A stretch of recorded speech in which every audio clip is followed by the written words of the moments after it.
What's the reason that more women in that same situation? Because certainly we have similar intelligence, similar skill sets, like, but yet we do see more men starting companies in those situations. Is that changing? Is that something we can change? Is that something you think about how to change? I think about that a lot. I mean, I think one of the main levers is having examples in market so that I can look at someone and say, I can be that person. At least one of the reasons why I didn't even consider it as one of my options coming out of Stanford Business School was I didn't have a lot of great examples to look at and say, oh, that's me. Upon reflection, I just sort of dismissed being a startup founder as something for someone else. Having examples in market is actually part of what drives that change and where I spend a decent amount of my time so that I can be that example in market for that young woman coming out of, her computer science program or her business school program or undergrad, showing them that it's possible. And I think it is changing, Jeff, right? I talk to a lot of young female founders today who have all of the chutzpah and fire and capacity and will that it takes to start a company right out of school. And it's great. Yeah, I mean, I think one of the things you said that was fascinating was the idea of the need for diversity in foundership, because then you get diversity of problems that are trying to be solved, right? Like, I think that's fascinating. I had never thought about that as like, because at the end of the day, like, you're telling the story of like the ultimate and why representation matters, because you want to see someone that like looks like you, or that you can like, that you can see yourself as, and that makes you feel like there's a bigger opportunity for you to do these things, right? Like that's the amazing thing about sort of what you're doing. An example of this, Jeff, from earlier in my career was I still remember as a 26-year-old, the first time I felt I met a female CEO. And I recall feeling strange and not knowing why. I felt like it was just unusual to me. And it took me probably months after that, chatting with some friends about it. It was because she was a woman. I just had never seen one before. I'm not saying they don't exist. I just had never seen one. Not in my reading, not in my classes when I went to undergrad at Cal. And so it matters as you construct the narrative for yourself around what's possible. I think it matters. I mean, another quick example on this is I remember the early days of pitching Solv. And I was talking to an investor, and you would know him. He's wonderful. He's done some great things in market. And he looked at me and he said, Heather, I just don't think this is a real problem. And I was like, what are you talking about? Right? Access to care, the friction around care in the United States of America. It was not within his worldview. And so I think when you back founders from different backgrounds, when you have investors who have a variety of perspectives, you just get more interesting companies solving more interesting problems. One of the things that we found, right, when we did some research on women founding companies, is that often women feel like they're not ready to start a company. And by the time they feel like they're ready, it's like, quote unquote, too late. But you're an example of it's not too late, right? It's the right time to do it. So like what kind of advice would you give people beyond sort of telling that story about like when is the right time, or is it never too late kind of thing? I mean, here's the reality. Todd Park, who you might know, former CTO of the United States, founder of Athena, and now chairperson of Devoted Health. Incredible. He's in this category of people who I met and really provided mentorship to me along the way. He said to me, it's a farce to believe that people starting companies, especially in health tech with no experience, are more successful than those with. And the data bears that out. Actually, the more experienced founders are more successful at starting companies. So the first thing I would say is it's just not true. Just don't believe the hype around it's only the Mark Zuckerbergs of the world. He's exceptional in what he's built, whether people like him or not, but he's not the norm. So that's number one. I find, Jeff, that there are a lot of women that I've been talking to in their late 30s and early 40s who are starting companies today. And I think that goes back to what I said earlier. It's a combination of probably conviction. I want to go do this. Capacity. I have the ability to go and do this, and then will, because it's clearly not rational, right? The rational path is go and get the job and optimize for your income. And if you have those things, the passion to build something, the capacity to do it, and the will, I mean, how could you not? I think it's not. I don't think it's the easy way out, right? I think what you're No, it's doing hard. is the hard way, and right. So it is thing. What in terms of like let Jeff, let me say one more thing. Putting your rational hat on, let's say Heather totally fails tomorrow. Can I get a job?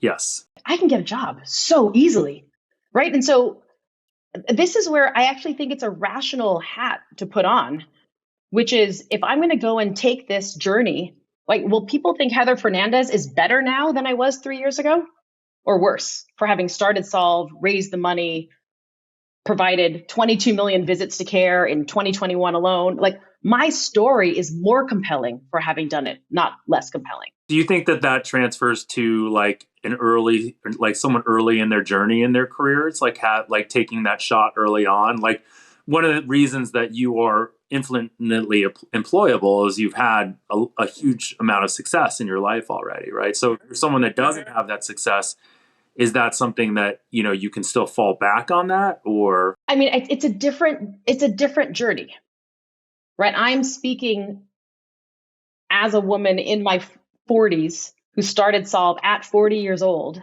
with 3 kids in tow. And was that a rational decision? And how did I make that decision? Now you're talking about someone right out of school. I think I'd ask the same questions. Do you have the passion? Do you have the capacity? Do you have the will? Right? I mean, you and I both know many Silicon Valley founders who started companies right out of school, either got acqui-hired and that really launched their career, or they have some credibility for having given it a shot. And so I think it really depends. yeah, I think the capacity one is an interesting one because it's how do you give people who haven't come from opportunity or whatnot that capacity and that bandwidth to do that, to give them that equal opportunity that people that weren't born of the like I think that's an interesting Yes. one, right? Because the Yes. success that you had with Trulia certainly put you in a position where you had the capacity to start Solv. That's right. That's right. Whereas prior to that, it was not even, as I mentioned, in my mental model because I hadn't seen enough examples for that to feel normal. And I didn't, from a capacity standpoint, I didn't feel like I had it.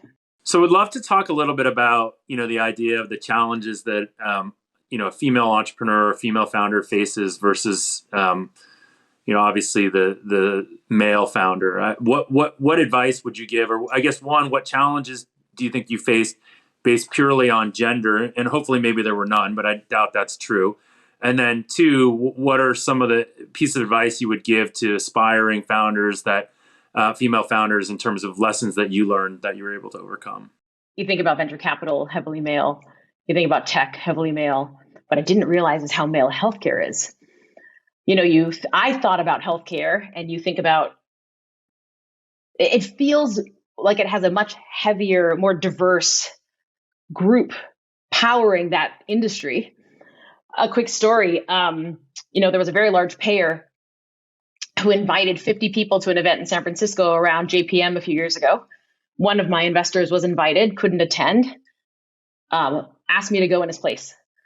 There were 50 people in attendance. I walked in and I was the only woman.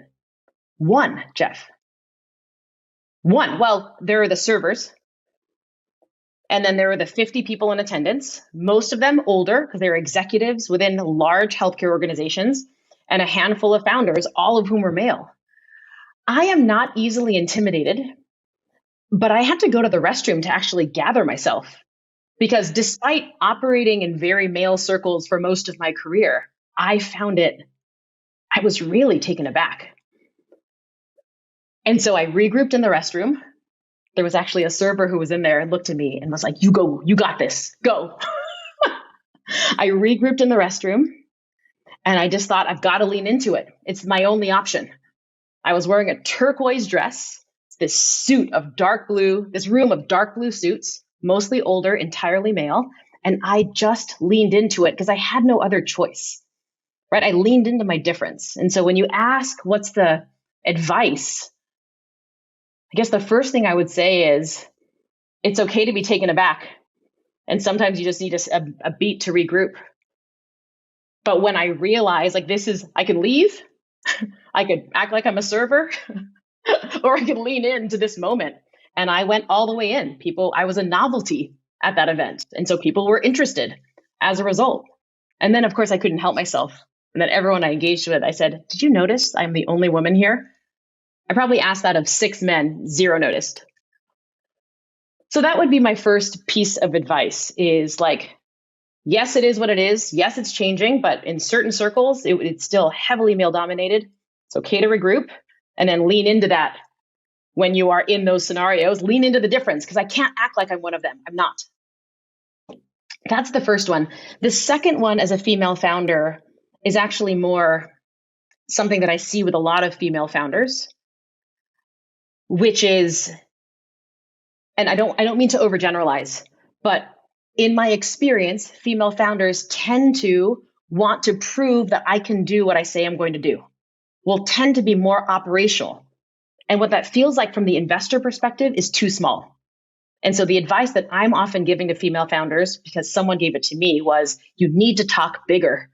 Like you need to say the things about the company 10 years from now that you don't have a roadmap around, because people need to believe that long-term vision. And I think I see this more with women than with men, is that a bias to talk about what the next 1 to 3 years looks like, not the next 10. So that's the second piece of advice is be big, right? Like that's the game on the field. That might not feel natural, but that's the game you've got to play.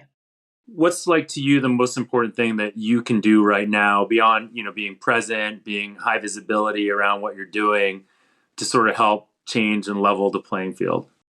I have done quite a lot of work and effort around cap table diversity.